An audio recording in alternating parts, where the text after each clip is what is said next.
আউযু বিল্লাহি মিনাশ শাইতানির রাজিম। বিসমিল্লাহির রহমানির রহিম।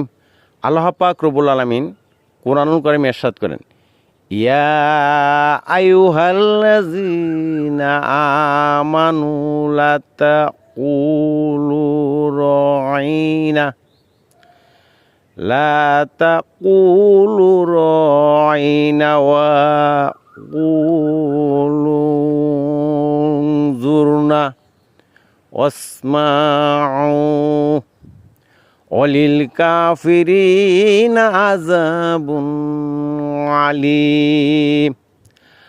আল্লাহ তাআলা বলেন, হে ঈমানদারগণ, তোমরা রয়েনা বলো না, উনজুরনা বলো, আর শুনতে থাকো।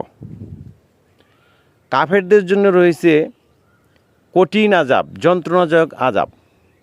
রয়েনা শব্দের অর্থ হইল, সাহাবীগণ যখন নবী করিম সাল্লাল্লাহু আলাইহি ওয়াসাল্লামের কথা শুনতেন, তখন সাহাবীগণ বলতেন যে আপনি আসতে বলুন, আমাদের দিকে খেয়াল করুন।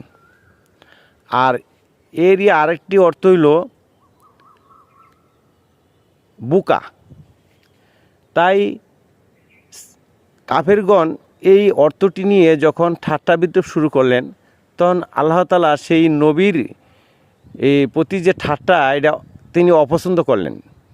তখন সাহাবীগণ তিনি ওই উক্ত আয়াতটি নাজিল করেন এবং রয়ানা শব্দটা না বলিয়া আল্লাহ তাআলা উংজুরনা বলতে আদেশ দিলেন। আর যারা ঠাট্টা বিদ্রূপ করে, এই কাফেরদের জন্য আল্লাহ তাআলা কঠিন শাস্তির ব্যবস্থা করলেন।